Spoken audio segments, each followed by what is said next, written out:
علامہ اقبال، میں عرض کر چکا ہوں کہ ان کی ابتدائی تعلیم میں اور خاندانی پس منظر کے اندر مذہبی اثرات بڑے گہرے تھے۔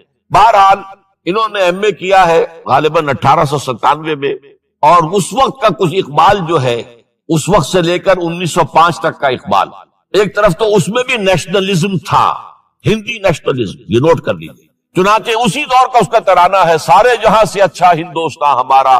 آج بھی جو ہندوستان کا ریڈیو ہے اور ہندوستان میں حکومت کے زیر اہتمام اس ترانے کی جو ہے وہ بڑی سرپرستی ہوتی ہے، بہت اس کو جو ہے نشر کیا جاتا ہے، سارے جہاں سے اچھا ہندوستان ہمارا، ہم بلبلیں ہیں اس کی وہ گلستاں ہمارا۔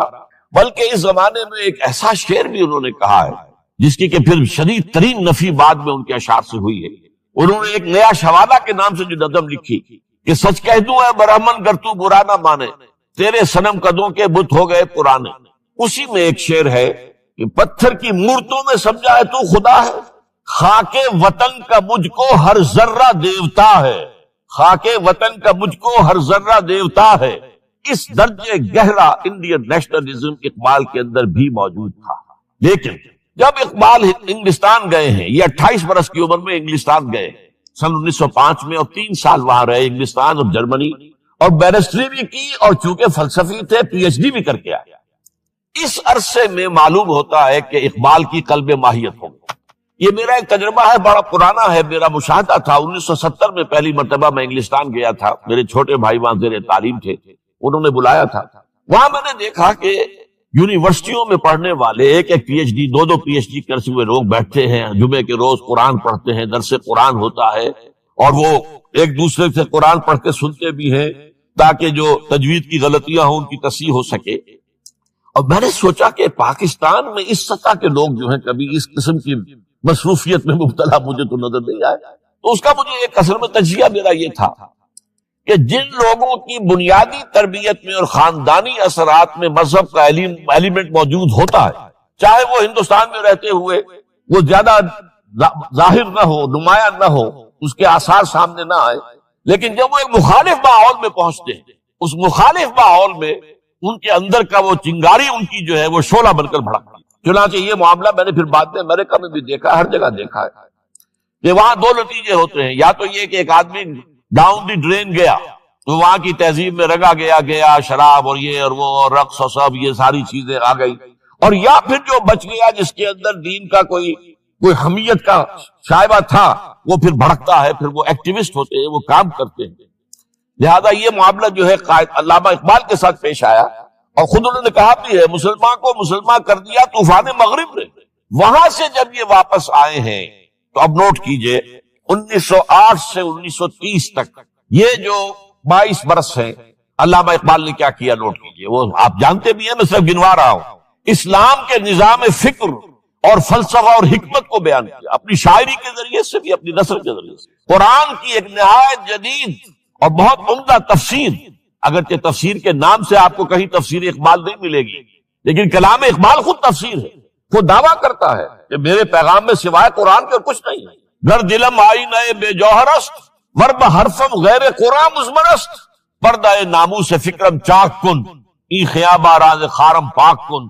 یہ مناجات بحضور سرور کائنات صلی اللہ علیہ وسلم، وہ کہتے ہیں کہ اے اللہ کے نبی، اللہ کے رسول، اگر میرے پیغام میں کہیں قرآن کے سوا کوئی شے شامل ہو گئی ہے میری شاعری میں تو آپ میرے فکر کا پردہ چاک کر روز محشر خار و رسوا کن مرا، اور قیامت کے دن مجھے ذلیل اور خار کیجیے گا، اور بے نصیب از بوسہ پاک کن مرا، اور مجھے اپنی قدم بوسی سے محروم کر دیا۔ یہ بات کہہ رہا ہے، اس کا دعویٰ ہے، اس نے جو کچھ کہا قرآن سے کہا۔ اس کی شاعری جو ہے میرے نزدیک، اور میں نے تو اپنی جو سورسز گنوائی ہیں کہ میں نے جو قرآن مجید کا فکر یا سوچ جو بھی آپ اسے کہیں، جو تھوڑا بہت مجھے میسر ہوا ہے، ان میں نے 8 اشخاص کو نمایاں طور پر بیان کیا ہے۔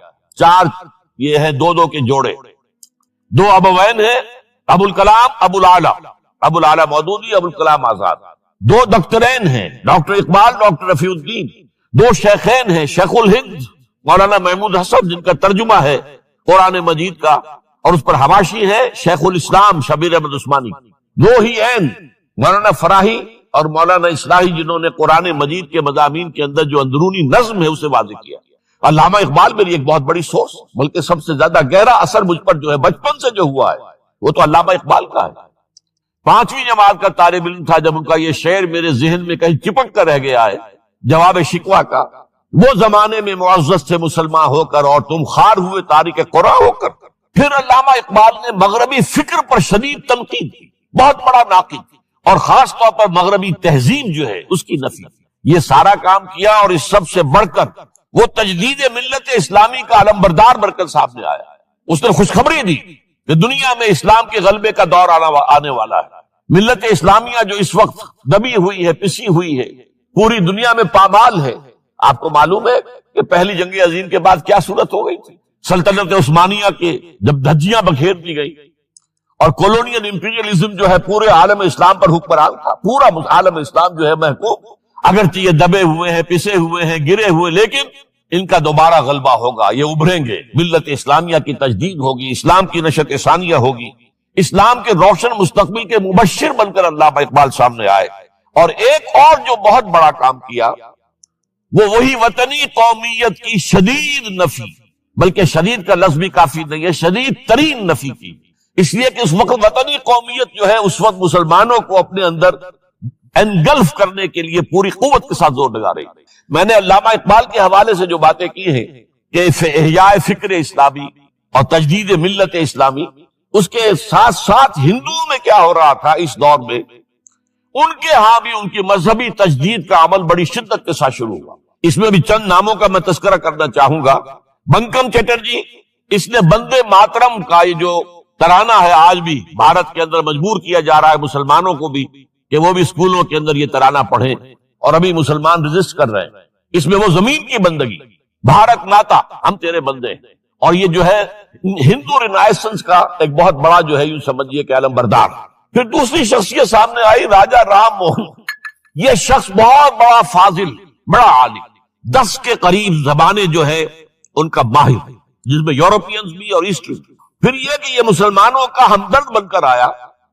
انگریز نے جب یہاں پر ان کے پادریوں نے تسلیس کی تلقین شروع کی ہے تو آئینہ توحید کے نام سے اس نے کتابچہ لکھا اس کی نفی کے لیے۔ اس حوالے سے یہ کچھ ایسی شخصیت بننے کی کوشش کر رہا تھا کہ مسلمان بھی اس کو قبول کریں، اور اس کے بعد پھر اس نے برہمو سماج کے نام سے ایک ادارہ قائم کیا۔ یہ وہی تھا کہ جو اس سے پہلے اکبر نے جو فلسفہ دیا تھا دین الہی، بھئی اللہ کا معاملہ کرو، صرف اللہ کو سب مانتے ہیں، صرف نام ہے مختلف ہے، کسی نے کوئی نام رکھ دیا، کوئی مہادیو کہتا ہے، کوئی کچھ کہتا ہے، کوئی گاڈ کہتا ہے، سب خدا کو تو سب مانتے ہیں۔ یہ جو رسالت کا معاملہ ہے اور شریعت کا معاملہ ہے، یہ فساد کی جڑ ہے۔ رسالت کی بنیاد پر شریعتیں مختلف، عبادتیں مختلف، ذرا اس کو پیچھے ڈالو۔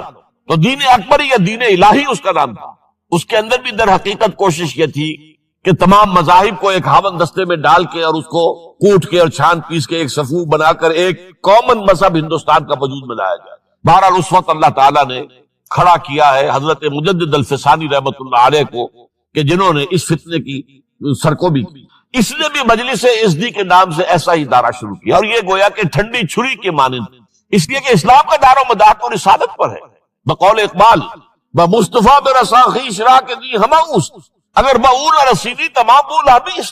اسلام کا تو سارا معاملہ، دین جو ہے اس کا سارا جو مدار، دار و مدار ہے وہ رسالت پر ہے، نبوت پر ہے، اسی پر شریعت کا سارا دار و مدار ہے۔ رسالت سے کاٹ دیجئے، حدیث سے کاٹ دیجئے، سنت سے کاٹ دیجئے، تو پھر قرآن کو پھر موم کی ناک بنا کر جو چاہیں آپ تعبیر کر لیں، جو چاہیں تشریح کر لیں، جدھر چاہیں اسے موم کی ناک کی طرح بوڑ کر لے جائیں۔ بہرحال اس معاملے میں بھی پھر ایک تیسری تحریک جو شروع ہوئی وہ بہت ملیٹنٹ تھی، آریہ سماج، دیانند سرسوتی، یہ ملیٹنٹ تھی اور بڑی اس کی جو ہے پذیرائی ہوئی ہندو معاشرے میں۔ انہوں نے کھل کر یہ کہا کہ ہندوستان صرف ہندوؤں